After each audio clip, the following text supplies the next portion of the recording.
The Asian Affairs Journal, I think it's fair to say, is very intimately linked with the Royal Society for Asian Affairs and its history. I think if we're going to talk about the Society's journal, we have to talk first about the Society. Rosie, can you tell me a few things about where the Society comes from, what it was at the beginning? Yes, it actually grew out of the Royal Asiatic Society, which was set up way back in the 1830s. So they got together, and it was Sir Francis Younghusband of Tibet fame or infamy and Sir Cotterell Tupp, who met and decided that they would set up a new society with much more emphasis on current affairs. What were the early activities of the Society? What did the luminaries like Curzon and Younghusband want to get out of it? It's a society for active people who are actually out in the field doing things, not just writing, or historians. And there's always been, I think, a deliberate emphasis away from history. There's been anxiety that it shouldn't be seen to be replicating the Journal of the Royal Asiatic Society. And, I mean, let's be a bit more specific. What areas are the early lectures of the Society focusing on? What are the Society's and therefore the Journal's main concerns at the beginning? There's a lot of emphasis on travel and obviously on exploration too. So the British knew, which countries they ruled, what they were like, how they could move things around. And also there's quite a lot on economics, how you could exploit areas for what they could produce, coal, oil, certainly in Iraq, gas, natural resources, this kind of thing. The first proper issue of the Journal, I think, appears in 1914. And what impact, I mean, as we're in the centenary, did the First World War have on what the Journal was concerned with and what the Journal put out? I suppose you could say it was an inauspicious time to start a journal. Not so much because there were paper shortages, because there weren't during the First World War. There was a shortage of speakers because they were all off doing things, fighting on various fronts. So the secretary reports, I think about 1916, that she can't find anyone at all who can actually lecture. And since the journal was based on lectures that people gave, it becomes very thin indeed. How does the change and the decline in empire affect the concerns of the journal, especially if these are people who are really concerned with going out and administering and making money in the imperial lands?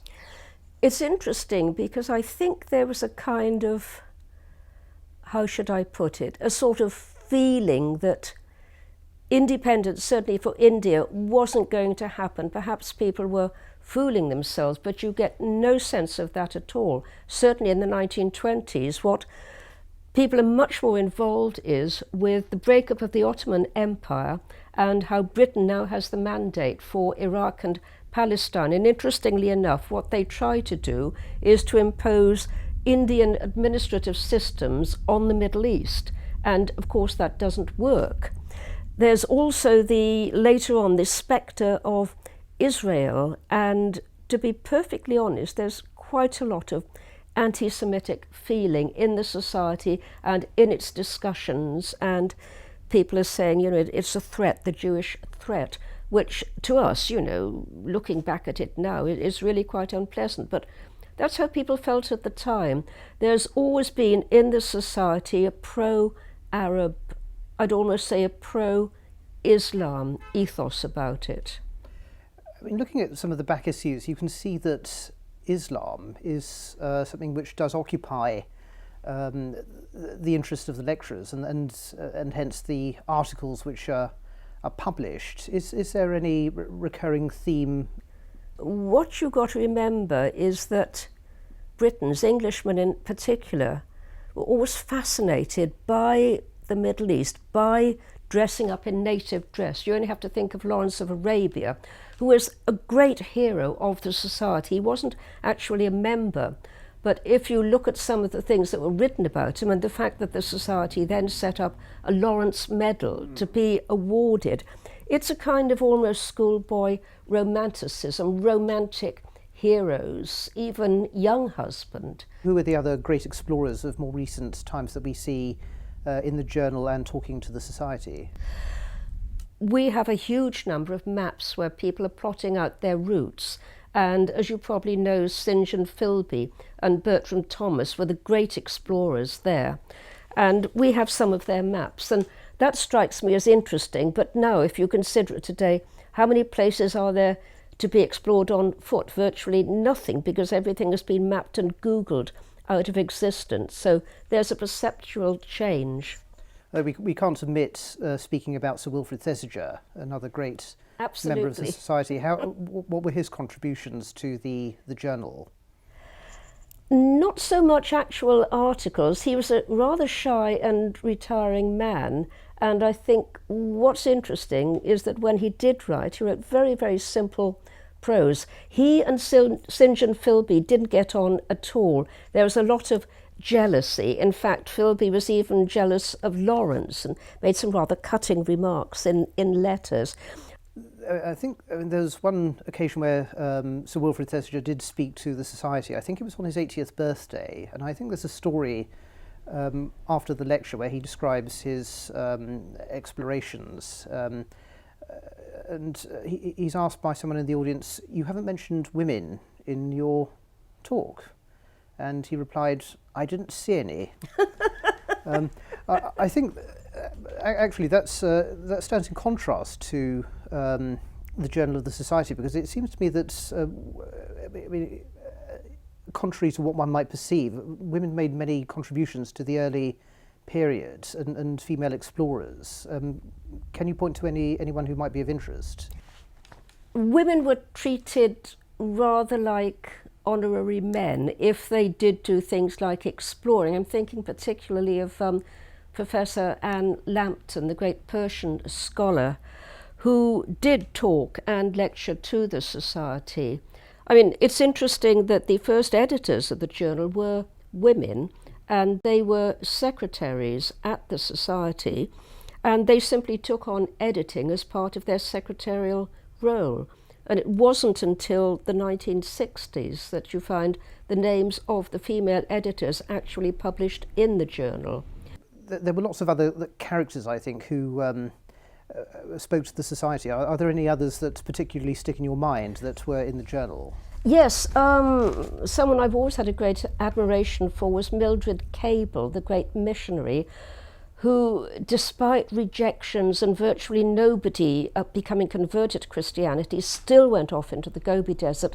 She's a woman I do admire because of her dogged belief that sooner or later they would become Christians. And you mentioned Rosita Forbes, and she's another great heroine of mine. In fact, I've just been looking at her book, Russian Road, when she's going from Kabul to Samarkand, and her descriptions are absolutely marvellous of crossing the Mazar Pass at midnight. And she says at one point, the moon had gone, so had the fan belt. The time of empire is now past. We are in the 21st century. In what ways has the journal changed? Oh, that's an interesting question. It did at first seem inconceivable that the empire was going to slip away, but slip it did. And it's interesting how members of the Society reacted to it fairly quickly. They were starting to look for new business opportunities. And there's not that much nostalgia either, looking back. So I think you would find still the same kind of spirit of enterprise looking at business ventures, much more outward-looking than one might imagine. But there are still perennial areas of concern where we see subjects where we see articles coming up again and again. Questions which have never been answered in regions of the East. Well, certainly. I mean, the Israel question, that was debated long and hard, and really that hasn't been resolved. I suppose if we wanted to have a more recent example, there's the Kashmir question, because when India was partitioned, it was done in a hurry, as you know, and it was done fairly messily, And that's something which has rumbled on for the last 70 years. That has not been resolved. And I suppose you would have had articles saying "Whither Kashmir" in 1949, and you could still have them today, "Whither Kashmir." Well, I could take that cue and ask, whither the journal? Whither the journal. What I like about the journal is that it has articles you're not expecting, and I think that's good. So it's lively. I look forward to it because it's always slightly unexpected. Controversial? Not really. That's not what it's for. What it is to inform people, to extend our knowledge of places we can't ourselves always travel to make us think in different ways. That's why it's valuable. Yes, I don't think of it as a conventional academic journal. It's something a bit different. I mean, trying to draw the threads together about the character of the journal. I mean, can we tie that up all together? One thing you do notice over the years is that you stop getting Britons talking about far-flung places. You actually get people who are professors, diplomats, businessmen in their own countries, and they're putting their own points of view. This is a notable change. So we really have the best opinions that we can get. We've had some excellent speakers. So there's been a grand rebalancing from the sort of denizens and masters of empire. It's no longer a window into the frontal lobe of the imperial mind. It's now something much more balanced. Oh, absolutely. Yes, I would say it certainly is. And it's also good when we have articles by younger academics, people who have been out working in China, if you like, a Chinese school, how the Chinese look at education, this kind of thing. Another thing you notice is that it is beautifully written. It's not awkward. It's something easy to read. In fact, I gave a couple of the journals to a Saudi Arabian student of mine, and I said, this is good English. This is the kind of English you should follow. And I like to think it is a model for younger people too. This is how you should write. Well, hopefully we can keep it like that. I hope so. Rosie, thank you very much for coming in to talk about the history of the journal today. Not at all, my pleasure.